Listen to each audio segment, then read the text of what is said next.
고린도후서의 정말 마지막 부분입니다. 이제 마지막 인사 부분에서도 진짜로 마지막 시간, 고린도후서의 맨 마지막이 이렇게 쭉 끝나게 됩니다. 편지를 마무리하면서 이제 고린도 교회 성도들에게 바울이 마지막으로 덧붙이면서 자, 그럼에도 불구하고 제일 중요한 거 하나 혹은 두 개 이렇게 이야기하는 부분이라고 싶습니다. 여러 구체적인 어려움, 그리고 해결해야 될 것, 부탁 이런 일들을 계속 이야기해 왔고 자기의 상황, 형편 이런 것들을 쭉 이야기해 왔으나 이제 편지를 딱 마감하면서 끝으로라고 시작하는 것이 무엇이냐면 그런 여러 이야기들 해온 것 중에서 정말 마지막으로 당부하고 싶은 거 하나, 당부하고 싶은 거 이제 그 얘기를 하고 있는 것을 우리가 이렇게 바라보게 됩니다. 정말 중요한 이야기라고 싶습니다. 하나님께서 우리에게도 그래 여러 이야기를 하시고 바울을 통해서 자 끝으로 정말 다시 한번 기억해서 이거는 한번 다시 생각해보고 이것이 정말 중요해라고 주목하게 하신다라는 그런 의미로 우리가 바울의 이 마지막 부분을 함께 묵상하고 싶습니다. 첫 번째로 우리가 바울이 끝으로라고 이야기하면서 몇 가지를 이야기하고 있는데 그 가운데 이렇게 도전하게 하시는 것이 하나님께서 함께 하시는 것을 알게 되는 그 통로가 될 거라고 하는 것을 붙잡고 싶습니다. 하나님께서 함께 하시기에 하나님께서 주신 놀라운 은혜 가운데 우리가 같은 마음을 품어야겠다 싶습니다. 11절 말씀을 보면 끝으로 말합니다. 형제자매 여러분 기뻐하십시오. 온전하게 되기를 힘쓰십시오. 서로 격려하십시오. 같은 마음을 품으십시오. 화평하게 지내십시오. 그리하면 사랑과 평화의 하나님께서 여러분과 함께 하실 것입니다. 여러분과 함께 하실 것입니다. 사랑과 평화의 하나님께서 여러분과 함께 하실 것입니다. 정말 중요한 부분은 하나님께서 함께 하신대요. 그 하나님은 사랑과 평화의 하나님이시래요. 사랑과 평화의 하나님이 어떻게 하면 우리와 함께 하신다. 이 앞에 있는 부분이 그들에게 권면하면서 이렇게 하면 사랑과 평화의 하나님께서 당신들과 함께 하시는 것을 경험하게 될 것입니다. 이렇게 말씀하고 있거든요. 우리의 삶에 하나님께서 이 어려운 문제, 이런 상황들에 하나님 함께 해 주십시오. 이 기도가 우리에게 참 많이 있지 않습니까? 주님 우리 아이들에게 함께 해 주십시오. 이렇게 함께 하기를 간절히 원하는데 우리가 힘들고 어려울 때 혹은 중요한 여러 삶의 전환점이라고 생각될 때 그럴 때 그렇게 기도를 하게 되는데 근데 가만히 보면 그때 반드시 따라오게 되는 염려와 어려움의 핵심적인 내용이 있어요. 우리가 다 상황이 다르고 다 다른 내용 같지만 가만히 그 내용이 어떤 것이냐 보면 우리의 마음이 낙심되고 슬프고 아플 때 기뻐할 수 있겠나? 이걸 내가 믿음으로 기뻐할 수 있겠나? 또 우리가 그냥 우리의 망가진 상황 그냥 이 정도의 형편이 아니라 더 온전하게 되기 위해서 노력할 수 있겠나? 온전하게 되기 위해서 몸부림칠 수 있겠나? 또 우리가 하나님께서 하신 여러 일들 가운데 서로가 서로에게 비난하고 그리고 당신은 이런 것이 어렵다라고 이야기하는 게 아니라 서로가 서로를 격려하고 잘할 수 있다고 넘어설 수 있다고 우리 마음은 관계에 어려움이 있죠. 그리고 그 관계를 해결하기 위해서는 우리가 생각하는 이 말을 전달하고 좀 아파야 되고 좀 이 시기를 통과하는 데에만 관심이 있지만 격려하고 서로 격려하고 그리고 같은 마음을 품는다. 그렇게 화평하게 지내고 그럴 때 하나님께서는 우리가 당하고 있는 상황이 어떠냐 그것이 아니라 정말로 하나님께서 함께 하시는 것을 보게 되고 알게 되고 누리게 되는 거 그걸 우리가 알 수 있겠다고 말씀하시는 거예요. 고린도 교회에 있어서도 상처가 많고 아픔이 많았겠죠. 그런 것을 쉽게 추측할 수 있습니다. 실제로 고린도 교회 안에 있었던 어려움들이 파당부터 시작해서 팔을 지어서 서로 당파를 지어서 싸우는 거 이건 정말 파가 쫙 갈려서 싸우기 시작하면 정말 어렵죠. 그러니까 서로가 서로에게 자기의 의견과 자기들이 생각하기에 당신들이 틀렸다라고 이야기하는 이야기를 주고받고 그게 상처가 되고 그것이 길어질수록 아픔도 냈을 거예요.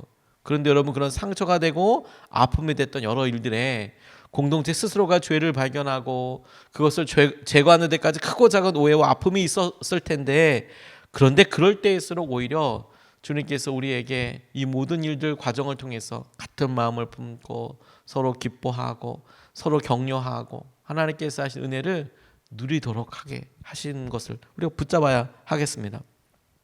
서로가 달라진 생각과 시선을 그대로 견지하고 있는 것, 그대로 갖고 있는 것이 아니라 교회를 세우기 위해서, 아니 온전한 교회가 되어가기 위해서 우리 스스로가 고린도 교회 성도들처럼 온전한 모습으로 교회가 되어가는 것, 우리가 교회가 되어가는 것을 통해서 같은 마음을 품고 화평하도록 하는 것, 이게 도전인 겁니다. 그리고 그럴 때 하나님께서 사랑과 평화의 하나님께서 우리와 함께 하시는 것을 놀랍게 경험하게 될 것이래요. 저는 이것이 주님께서 우리 계시는 위로이고 주님께서 함께 하시는 능력이라고 싶습니다. 함께 하려고 할 때 하나님께서 하신 은혜를 누리고 하나님께서 보게 하시는 것을 우리가 더 뚜렷한 열매로 보게 되겠구나. 저는 아멘입니다. 이 말씀을 붙잡고 정말 아멘 이렇게 고백이 되더라고요. 부부 사이가 아무리 힘들고 어렵더라도 또 대부분의 부부들이 어떤 시기와 어떤 상황들을 이렇게 맞이하면서 사회적이고 관계적인 변화를 함께 경험하기도 하고 재정적인 어려움이나 또 서로의 신뢰에 심지어 문제가 생겨서 그 신뢰가 회복되기까지 참 많은 말과 어려움의 시기를 통과할 수도 있죠. 그런 기간들이 있을 때도 있습니다. 아프죠. 그런데 그럴 때 어떻게든 하나됨을 지켜내고 어떻게든 마음속에 있는 것들을 지켜내고 그렇게 노력하고 몸부림쳐서 과정은 참 힘들었는데 넘어서고 나면 그러면 하나님께서 주시는 열매랄 것이 있더라고요. 열매랄 것이 가정을 지켜내고 자녀들을 지켜내고 그 자녀들이 그래도 하나님께서 하신 여러 은혜와 마음들을 붙잡게 되더라고요. 반면에 어쩔 수 없고 상처가 있고 그래서 어려운 결정, 아픈 결정들을 하고 난 다음에 그것이 회복되고 다시 시작하는 도전들이 있는 것, 그것을 또 안타깝게 우리가 함께 보게 되는데 그럴 때 보면 가장 커다란 차이가 뭐냐면 열매라고 할 수 있는 것들이 없더라고요. 열매라고 할 수 있는 것들이 아픔이 다시 회복되고 이것이 다시 심겨지고 그렇게 될 때 열매들을 가만히 보니까 옮겨 심겨지면 그야말로 생존이 일단 첫 번째로 문제이고요. 생존이 이게 이 식물이 나무가 일단은 살았다. 그냥 옮겨 심었는데도 살았다. 이게 첫 번째 중요한 문제이기도 하지만 살고 났는데 그걸로 끝나지 않고요. 적어도 그것이 열매 혹은 꽃이라는 걸 피우는 데까지 적지 않은 시간이 필요하더라고요. 다시 열매를 맺게 되는 데에는 그냥 심어놓으면 그 다음날 그 다음에 그 해에 뭐 열매가 있는 게 아니에요. 열매가 있더라도 아주 볼품 없거나 혹은 스스로 열매를 맺지 않거나 나무들이 알아서 준비합니다. 안 합니다. 열매를 맺지 않습니다. 그래서 온전히 지력도 회복하고 그리고 그 땅에 잘 이렇게 적응하고 난 다음에서야 열매라는 것이 있게 되죠. 우리에게도 그렇습니다. 상처가 나고 아픔이 있고 그럴 때 하나님께서 주시는 은혜 하나됨 이것에 대해서 우리가 같이 마음을 두었으면 좋겠어요. 그게 주님께서 원하시는 열매이고 십자가에서 주님께서 우리에게 보여주신 모습이라고 싶어요. 비난하고 그러면 마음도 우리가 상하지만 결정적으로 하나님께서 열매라고 이야기하실 것이 없어요.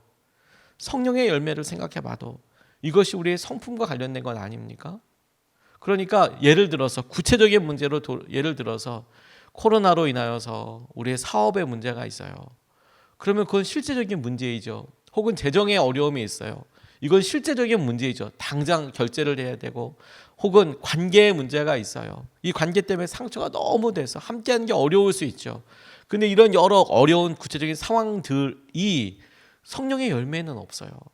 그걸 넘어서게 되면 열매다 재정적인 상황을 넘었고 뭐 이런 거에 없어요. 오히려 성품과 관련되는 겁니다. 다시 말해서 믿음을 써야 할 때 우리가 어떤 마음을 쓰느냐, 그게 주님께서 보시는 열매를 맺는 과정이에요. 그게 열매예요. 재정이 있고 없고가 아니라 그 재정이 있을 때 우리가 어떻게 하나님 앞에 우리가 대답하나, 믿음으로 고백하나, 재정이 없을 때 어떻게 믿음으로 하나님 앞에 나아가나, 그게 열매예요. 우리는 구체적인 문제, 어려움, 한계 상황을 넘어서게 되는 것을 결과라고 이야기하지만 근데 주님께서 보시기에는 그것이 좋을 때나 나쁠 때나 한결같이 우리에게 어떤 고백이 있는지 그걸 열매라고 이야기하시는 것이죠. 그러니까 고린도 교회에 있어서도 문제가 잘 덮여졌다, 하나 됐다, 행동이 됐다, 이것 자체는 결과이고 이것 자체가 중요한 것처럼 보이지만 실제로는 열매라고 이야기할 수는 없어요. 근데 진정한 열매를 위해서, 하나님과 함께하기 위해서, 하나님께서 일하시고 붙잡아 주시기 위해서 우리가 같은 마음을 품고, 그리고 온전하게 되기 위해서 서로하고 기뻐하고 격려하고 특별히 하나 되게 하는 것을 놓고 힘써서 주님께서 하신 은혜를 함께 경험할 수 있으면 좋겠습니다. 하나 되기를 힘써라. 그곳에 하나님께서 함께하고 계신다. 두 번째로 축복과 관련된 것을 나누고 싶어요. 13절 말씀에 주 예수 그리스도의 은혜와 하나님의 사랑과 성령의 사귐이 여러분 모두와 함께 하기를 빕니다 라고 이렇게 이야기합니다. 고린도후서의 마지막 절은 우리가 매주마다 접하는 축복의 말씀입니다. 우리가 축도라고도 하죠. 하나님께서 주신 말씀 그대로 여러분들에게 같이 축복하며 주님 이런 은혜가 여러분들에게 있기를 원합니다 라고 이야기하는 바로 그 기도가 고린도후서 13장 13절 말씀이에요. 외우기도 쉽습니다. 성령의 믿음, 소망, 사랑, 제일 중요한 게 사랑이다라는 이야기는 고린도전서 13장 13절, 그리고 우리를 축복해 주시는 주님의 말씀은 고린도후서 13장 13절. 이렇게 외우면 훨씬 쉽겠죠. 예수 그리스도께서 우리를 위하여 보여주셨던 십자가의 은혜뿐만 아니라 이 모든 일을 계획하시고 실행하신 하나님의 사랑, 그거 말고 다르게 표현할 수가 없습니다. 하나님의 사랑, 태초부터 기다려 오셨고 그 일을 이루시기 위해서 퍼즐을 하나하나 맞추듯이 사람들의 소중한 고백과 마음을 쓰셨던 하나님의 사랑, 그리고 이 일을 다 이루시고 깨닫게 하시는 것. 우리가 40일 동안 우리 마음에 태초에 천지를 창조하실 때 빛이 있으라 말씀하셔서 무에서 정말 빛이 생기고 우리가 모든 것들을 환히 볼 수 있는 빛이 생김으로 우리 세상에 생기는 가장 커다란 기반이 됐던 것처럼 우리의 마음의 혼란과 혼탁했던 삶과 영적인 상태에서 주님께서 빛이 있으라 말씀하셨던 그 능력으로, 전능하심으로 우리의 삶에 예수 그리스도 얼굴 안에 있는 예수님의 삶을 통해서 예수님께서 보여주셨던 모든 일들과 행동들을 통해서 아버지 하나님께서 어떻게 그 가운데 임재하셨나, 어떻게 하나님께서 그 일을 기뻐하셨나, 어떻게 하나님께서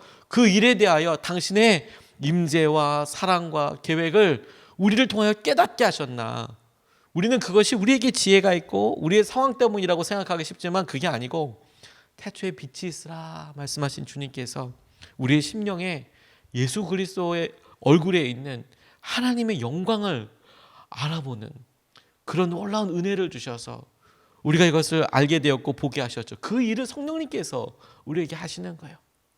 끊임없이 말씀을 우리 가운데 생각나게 하시고 끊임없이 그 뜻을 깨닫도록 하시고 끊임없이 주님께서 하시는 은혜와 주의 마음들을 보게 하여 주시는 것. 우리의 마음에 상처난 우리의 삶과 해결될 것 같지 않은 문제들, 관계의 아픔들, 이런 일들에 성령님께서 있게 일하시고 붙잡아 주시는 거예요.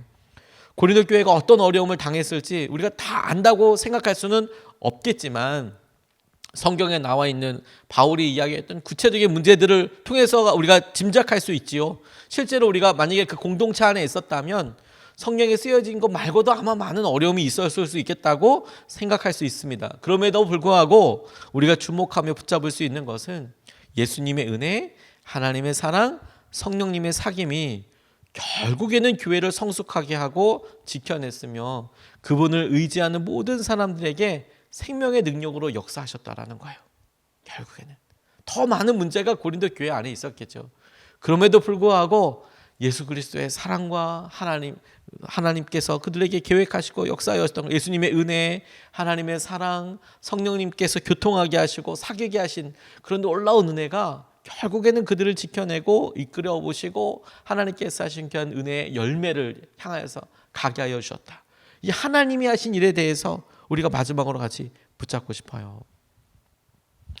제5차 40일 특세를 이렇게 마치면서, 그리고 올해 마지막 특세를 이렇게 마치면서 40일 특세를 이렇게 마치면서 계속 이 즈음이 되면 특별 새벽 기도를 마칠 때마다 마지막마다 하나님께서 하신 일은 무엇이고 주님께서 우리에게 드러내신 일은 무엇인지에 대해서 이렇게 기도를 하게 됩니다.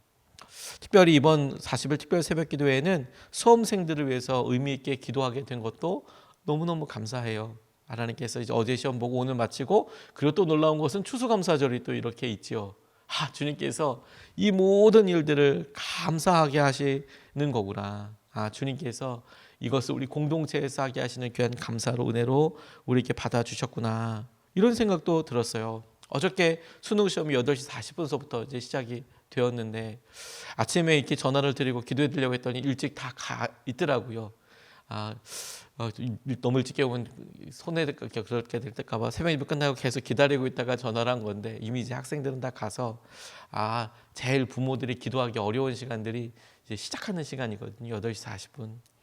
그래서 이제 일찍 와서 같이 이제 기도하면서 하나님께서 말씀을 통해서 보고, 하나님께서 하신 은혜들을 놓고, 그리고 주님의 뜻을 계속 이제 구했어요. 1교시가 거의 끝날 무렵까지 이제 같이 기도하면서, 하나님, 주님께서 이렇게 기도하게 하시고, 우리가 이런 어려운 시기 가운데 수능 시험이 매년마다 치러지고, 그 다음 해를 어찌된 형편이든 준비하고 나아가게 되는 것처럼, 하나님 우리 교회에 이런 사랑하는 아이들을 주실 뿐만 아니라 함께 기도할 수 있는 동력자들을 주시고 은혜를 주셔서 너무너무 감사합니다. 하나님, 40일 동안 함께 기도할 수 있어서 너무너무 감사합니다. 그런데 주님께서 말씀을 보고 이렇게 주 앞에 구하면서 제게 깨닫게 해주시는 것이, 심어서 우리가 기대하는 열매보다 하나님께서 직접 심으셔서 하나님이 거두실 열매는 차이나고, 또 우리가 상상하지 못할 열매들 향해서 가실 거라는 그런 마음을 제게 주셨어요. 여기 앉아서 이렇게 하면서 개인적으로는 하나님께서 하신 여러 말씀들 가운데 쭉 이제 근래에 코로나 때문에 정말 성경 많이 읽었다고 말씀을 드렸었어요. 왜냐하면 정말 힘드니까, 살기 위해서 말씀을 정말 많이 보게 됐습니다. 보면서도 하나님이 주신 은혜도 너무 감사하고, 근데 가만 보니 위드 코로나 시기에 이렇게 맞게 하셔서 주님께서 또 다른 믿음을 쓰게 해주신 것도 너무 감사하고, 그러면서 제 안에 성령님의 교회를 지키시고 코로나 시기에 어떻게 말씀하셨는지를 알게 해주셔서 감사드렸어요. 그렇구나, 주님께서 이렇게 우리의 마음을 단단하게 하시는구나. 하나님이 지켜주시고 하나님의 은혜를 생각나게 하시더라고요. 그리고 주님이 교회를 포기하지 않으신다는 것도 알았어요. 주님께서 교회를 포기하지 않으시는구나. 40일 특별 새벽 기도에 매번마다 하나님이 우리에게, 특별히 우리 예수님의 사람들 교회에 주신 은혜들이 이렇게 있어요. 날마다 순종하고, 날마다 기도하는 자리, 기도에 순종하는 자리, 우리가 피곤하고 힘들어도 그 자리 지키는 것이 그냥 그 날로 보면 대단치 않아 보이고, 피곤했다고 싶고, 이거 어떻게 해야 되나 싶지만, 근데 놀라운 것은 지나놓고 나니까 하나님께서 그 자리를 하나도 잊지 않으시고 주의 놀라운 능력과 은혜로 함께 주셨더라고요. 그게 우리에게 큰 기쁨이고 고백이지 않습니까? 우리가 이 40일을 함께 기도하면서 우리 교회에 위드 코로나로 이렇게 넘어가면서 하나님께서 이 기도를 통해서 우리가 주일마다 드리는 예배를 준비하게 하여 주셨구나. 하나님, 우리 가운데 씨앗과도 같은 청년들로 해서 기도하게 하셨구나. 주님께서 우리에게 코로나 시기 때에 맞는 추수감사를 이만큼의 기도와 이만큼의 순종으로 보게 하여 주셨구나. 그야말로 빛이 있으라 하신 말씀, 그 말씀이 우리의 마음 가운데 예수 그리스도의 얼굴을 통해서, 사역을 통해, 그분의 말씀을 통해, 그분의 삶을 통해, 십자가를 통해 하나님이 이루신 일을 우리가 깨닫게 하시도록 주님께서 이끄시고 보게 하여 주시겠다라고 생각하고 나니 제 삶에 이러한 감사와 고백이 떠오르더라고요. 그게 뭔지 아십니까? 하나님이 보시기에 좋았더라. 하나님이 보시기에 좋았더라. 그게 우리에게 은혜이고 기쁨이에요. 하나님 보시기에 좋았더라. 하나님이 보시기에, 하나님, 우리가 여전히 연약해 보이고 여전히 아파 보이고 여전히 힘들어도, 우리는 그렇게 판단되고 그럴 수 있죠. 우리의 판단 기준도 그렇고 우리의 연약함이 여전하니까. 근데 하나님이 보시기에 좋았더라. 그럼 충분하지 않습니까, 여러분? 그 일을 위해서 주님께서 우리에게 예수님의 은혜와 하나님의 사랑과 성령님의 사귐의 은혜가, 교제하는, 교통케 하심의 은혜가 우리를 함께 하시고 이끌어주시고 붙잡아 주신 축복으로 함께 하신다고 싶어요. 그게 우리에게 놀라운 핵심이 되겠더라고요. 빛이 있으라 하신 주님께서 우리 가운데 예수 그리스도를 통해서 빛뿐만 아니라 이후에 계속 일어나는 주님께서 천지를 창조하시듯이 예수님 때문에 갖게 되는 새로운 의미와 예수님 때문에 고백할 수밖에 없는 감사와 여러 삶의 일들을 주님께서 보시기에 좋았더라 라는 분명한 확신과 은혜로 우리를 이끄시고 인도하여 주실 줄로 믿습니다. 오늘 두 가지를 같이 나눴습니다. 하나님께서 함께 하시는 거예요. 하나님께서 함께 하시기에 같은 마음을 품습니다. 우리가 같은 마음을 품고 하나님께서 은혜를 누릴 때 하나님이 함께 하시는 것을 보게 될 겁니다. 그리고 주님의 축복을 기대합니다. 주님께서 말씀하신 대로 그리스도의 은혜와 하나님의 사랑과 성령님의 사귐 하심이 교통케 하심이 서로 통하게 하시는 교통케 하심 사귐의 은혜가 우리 가운데 있을 거예요. 하나님께서 은혜를 우리가 붙잡고 함께 기도하면 좋겠습니다. 오늘은 두 번 나눠서 기도하지 않고 첫 번째 기도를 함께 드린 후에 제가 오늘 말씀처럼 축도로 예배를 마치고 다시 개인 기도를 하고 싶습니다. 오늘 축도는 특별하다고 싶어요. 주님께서 주신 약속의 말씀으로 기도하게 될 텐데 첫 번째 우리가 함께 이렇게 기도하겠습니다. 하나님, 우리가 아픔과 상처를 싸매고 회복하는 사랑의 끈으로 쓰임받게 하소서라고 그렇게 좀 기도하고 싶습니다. 하나님, 우리가 아픔과 상처를 싸매고 회복하는 사랑의 끈으로 쓰임받게 하소서. 여러 시기와 상황들 가운데 관계에 어려움이 있을 수 있고 개인적인 아픔과 힘듦이 있을 수 있습니다. 하나 여러 아픔과 상처를 우리가 싸매고 회복하게 하는 사랑의 끈으로 주님의 통로로 쓰임받게 하여 주십시오. 같은 마음을 품고 나아가게 될 때 이런 섬김을 통해서 우리 모두가 하나님이 함께 하시는 것을 알게 하여 주십시오. 우리가 먼저 같이 이것을 붙잡고 함께 기도하겠습니다.